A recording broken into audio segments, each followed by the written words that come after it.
Hi, my name is Joy and welcome back to The Bridge. So today we are talking about faith crisis. And this is one of the things that most, if not all, Christians have actually experienced at some point in their journey with God.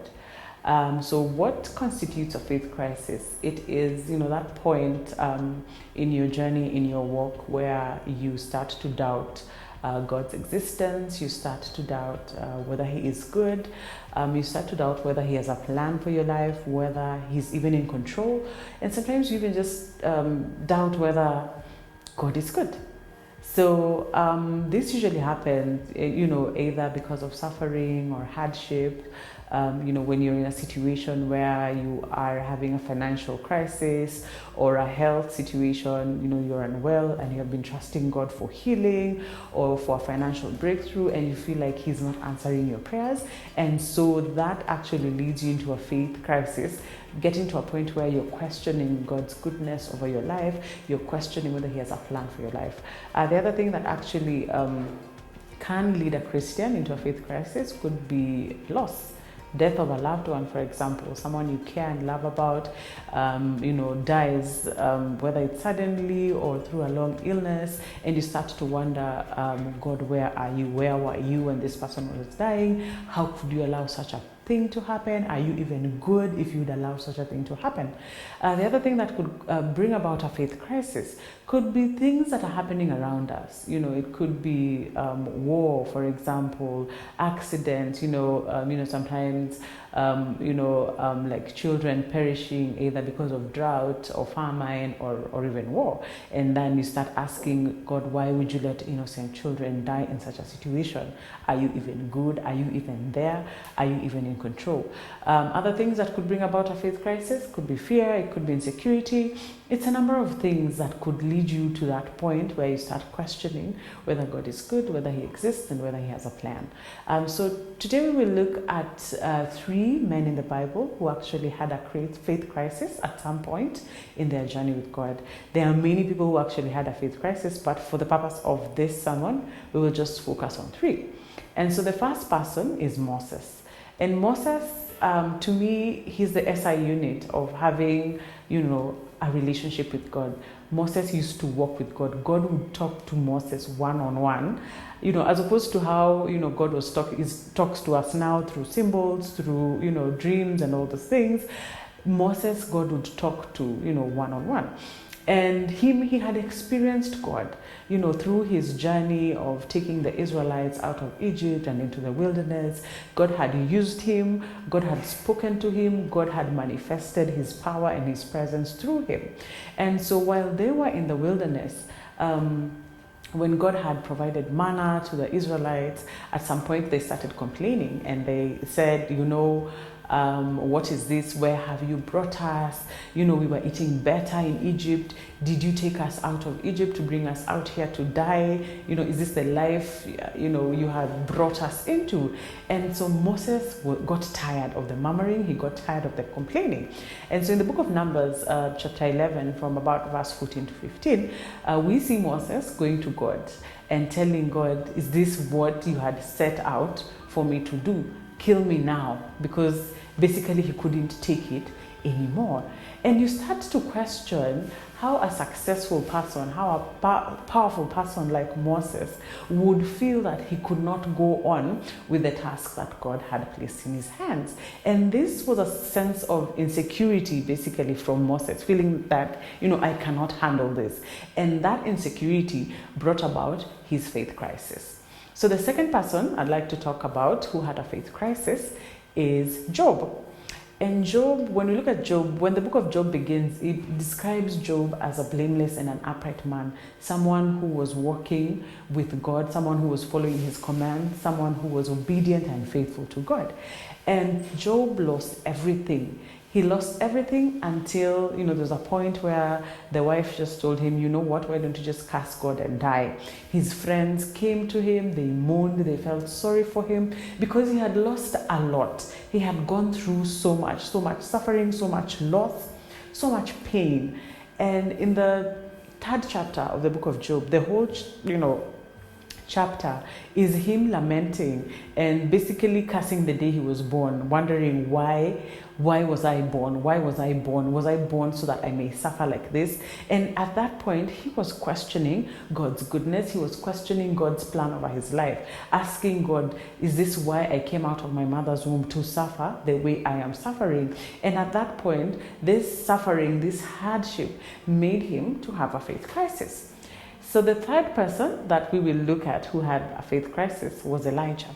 And Elijah was another, powerful and a successful man that God was actually using, in his ministry. And in this, the context for when he had a faith crisis was when he was at Mount Carmel and he was, with King Ahab. And the people were, into idol worship, into Baal worship. And Elijah wanted to prove to them that the God he serves is the actual God. So he told King Ahab, you know what, do this, go and get your prophets of Baal, all 450 of them, let them come here, put up an altar, call out to their God, and I am going to do the same thing. I'll put up an altar, put up a sacrifice, and I'll call out to my God, and the God who will answer by fire is the actual true God. And so the prophets of Baal came, they set up their altar, they put their sacrifice, and they started crying out to Baal. And, they were crying, oh, Baal, come and save us, come, bring fire upon this. And they were at it for hours and hours. They called out to Baal, but nothing happened. And eventually now they stopped. And now it was Elijah's turn to call out to his God. And so, he stepped up to his altar and asked the people, just for a dramatic effect. He was trying to prove a point, and he asked people to bring gallons of water and pour on that particular altar, so that when fire actually comes on this wet altar, then they will know that it is actually God who actually brought that fire down. And so the water was poured, and he went before God. He went before God, called out to him, and, mentioned his sovereignty, told him how, he's a powerful God, he's a sovereign God, and asked him to bring fire. And indeed, God brought fire. And when the fire came down on that altar, the people just went on their knees and worshipped, and they realized that the God that Elijah serves is the true God. So when Ahab saw this, he ran to his wife Jezebel and told him, this is what has happened. Jezebel was furious, and she sent out a manhunt for Elijah. And so Elijah was fleeing to Horeb. And it records in the book of 1 Kings chapter 19 that he was afraid. And so he was running to Horeb. And in that moment of fear, in that moment, he was in the desert and he was crossing over and going over to Horeb, he got tired. He got tired and he told God, you know what? Kill me now. I am done. Kill me now. And in that moment, he was making this decision based on fear. And because he had, he was afraid, he was scared of what might happen. There was this manhunt on him. He told God, kill me. And so he had lost sight of the fact that God actually had a plan for his life, that God, was in control. God knew what was happening. And, him who had walked with him this far would continue to walk with him. And in that moment, he actually doubted God's plan. He doubted whether God was in control of the situation. So those are some of the reasons that we have talked about that can actually cause us to go into a faith crisis. So Moses had some insecurities that led him to his faith crisis. Job, suffering led him to question God's goodness. And for Elijah, fear made him to question God's plan and just want God to take his life. And so the thing about these three men is that although at some point, yes, they had a faith crisis, they did not abandon their faith in God altogether. Yes, they had questions at some point. They had questions God's plans and goodness upon their lives, but they did not abandon their faith in God. They went back to God. Why? Because they realized that God actually has a plan for their lives. God actually is in control and God is good. And so we might be going through things. We might be going through financial hardships, challenges in our businesses or in our places of work. It could be challenges in our relationships, in our marriages. It could be sickness. It could be, dealing with death of a loved one.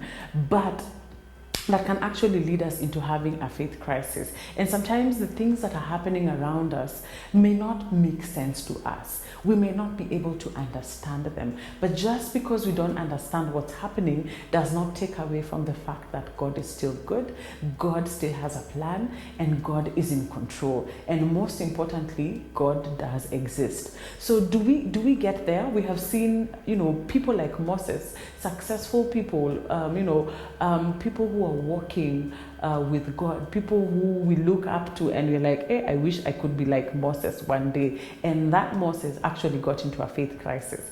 And so you can imagine if people like Moses, people like Elijah got to that place, what about you and I, And so this is something that most of us go through, but it's important to know that, we are still able to come out of that situation. We're still able to, have a period of questioning God's plan and goodness, but the most important thing we need to realize is how do we get out of it? And this is by realizing what doesn't change, what is constant. God is good, God has a plan, God is in control. And so, sometimes, the way in church, someone or the pastor will come and say God is good all the time, God is good. And we really don't think about it. We have a generic response to God is good, and the response is all the time. But do we really understand that God is actually good all the time? And maybe we should just stop to think about that, because that's just what it is. God's nature is constant. It does not change. So is God good? Yes, he is. And is he good all the time? Yes. Whether you are going through suffering, whether you're going through hardship, whether you're going through whatever it is that you're going through, God is good. God has a plan. God is in control. That does not change. Your situation might be different today than it was yesterday, but God's goodness, God, being in control does not change. So once we are able to wrap that around our heads, then once we get into a faith crisis, it's easier to get out of that space, because we understand the goodness of God, we understand his nature, and we understand how God operates. So I just like to encourage you today that yes, you might be going through a faith crisis, or maybe there's a faith crisis looming. My encouragement to you today is not to stay in that position, that don't abandon your faith in God altogether, because even when it does not look like it, even when you do not understand it, even when it does not make sense, God is still good. God still has a plan for your life, and God is still in control. Have a lovely week ahead.